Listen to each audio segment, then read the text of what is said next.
Welcome to an out-of-the-box Kickstarter preview video. If you like these videos, don't forget to subscribe and like at some point. Today I am going to look at Transcribe, the Art of Alchemy. This is a print to play and I've been provided with a preview file, so these may change when the Kickstarter happens, which I think is happening this week or next week. So keep a lookout for that. I'll put a link down below for that. So this game is a print and play roll and write with programmed movement. It is about alchemy, and alchemy is about taking processes and using those processes to generate different elements. In this game, we're interested in generating different kinds of metals. So whether we're looking at lead or tin, iron, copper, silver, or gold. And in the game, you are looking at alchemy practices. So we're trying to do dissolution, we're doing fermentation, we're doing projection. So we've got all these different categories of things that we're trying to learn in order to generate the different metals. So the aim of the game is to complete our Magnum Opus, which is our great work. And I'll zoom that in a little bit. I'll move it forward anyway. So we look at our Magnum Opus. It has all the different types of metal that we want to generate. So that's lead, we have to research tin, then we've got iron, then we've got copper, silver, and gold. Okay, so how do we do that? So you're an alchemist. You're mixing things together, and in this game, it gets tracked on a star chart. So you get like a star chart that has, I'll zoom it in a little bit, the different metals that we have to, these are the processes that allow us to generate the different metals. And this star chart maps how we evolve as an alchemist, how we learn more things, and that gets tracked back on our engine board. So as a print and play, it's really small. You need 2 pages and one dice. So back to this. So we're an alchemist. We are learning processes to generate different types of metals. Each of those processes has an icon, which we get on the star chart. And the way we move around the star chart is our engine. And this is the core of what's in this game. It is a programmed movement game.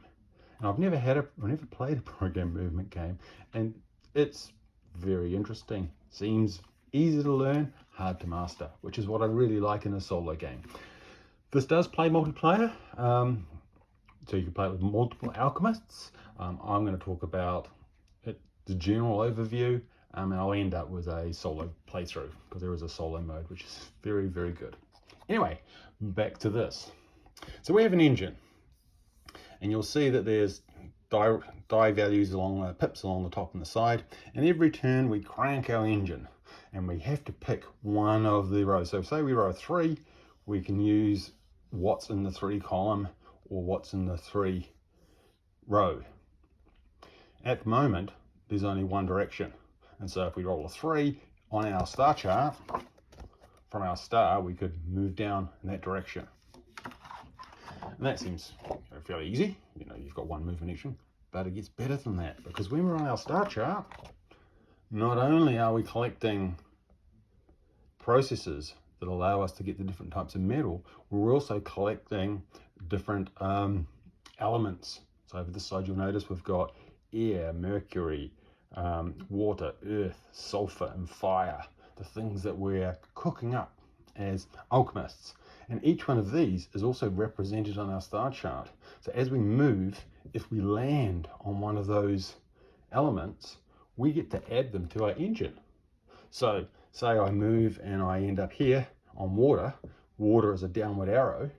That would mean for that turn, I can put a new downward arrow somewhere on my engine. So say I decided to put it here, which would probably be really dumb, but we'll get to that in a minute. If I rolled a 4, then I would be moving up and then down, diagonally down. Or if I pick this 4, I'd be going diagonally up and diagonally down. So that would be a very dumb place to put that. So I wouldn't put that there. Say if it was a downward arrow, maybe I put it here. So then if I rolled a 5, I would go down twice when I did my movement back on the star chart. Or if I got a 5 here, I would go a straight down and then a diagonal down. So as we move in our star, we collect things we land on. We either collect new movement elements that we can use to build up our engine, to have more complex and get further each turn. You put 5 or 6, 3 or 4 things in each column. You have to do whatever's in the column. It is programmed movement. So that can be tricky later on. Yeah, and okay, so that's your program movement. That's our star chart. We are collecting these processes around the outside. They are on here, so again, things like dissolution, fixation, calcification. So you can learn a bit of chemistry. And you'll see on this side that each of them, there's 2 leads, there's 2 tins, there's 2 irons. Because when you get when you master one of these processes and unlock one of these metals, you can either put it in your Magnum Opus, in which case you're slowly moving towards winning the game, or you can stick it into one of these special abilities that then impact your rolls or your engine. So for example, if you put in, some lead, so if you get your first lead and you put it into brake, you can stop your movement at any point. So if you end up with lots of movement, so you roll a 5, rather than doing a down, down, and a right from one of your stars, you could stop it after the first one. So that would be very handy. There's other ones that allow you to add +1 to a dice or -1 to a dice, reverse the gearing, flip the dices. So there's a whole lot of dice manipulation, but there's a cost, because each one of these that you put in, which unlocks that ability, is taking away from your Magnum Opus, which is winning the game. So how do you win the game? It's point-based, and you score points for being the first player to unlock a process or the first person to finish their Magnum Opus. So if you look here, let's zoom that in, there's a column for first and then a column for the rest. So if you're playing multiplayer, when you're the first one to unlock fixation, you get 3 points. If someone else unlocks it later on, they'll get 2 points. Similarly, the first person to unlock their Opus Magnum Opus will get 12 points. Everyone else will get 4. Once the first person unlocks all of their great work, then you work out how many processes are left over on their process board, and that then becomes a countdown for the number of turns that are left, and then there's a scurry for everyone to finish. So the game is, you crank your engine, roll your dice, you activate one of the columns with the rows that allows you to move around your star chart, you collect whatever you land on. If you've completed a process, an alchemy process, you boast to other players, you mark it all off, and you go next turn. Everyone shares the same dice when you play multiplayer.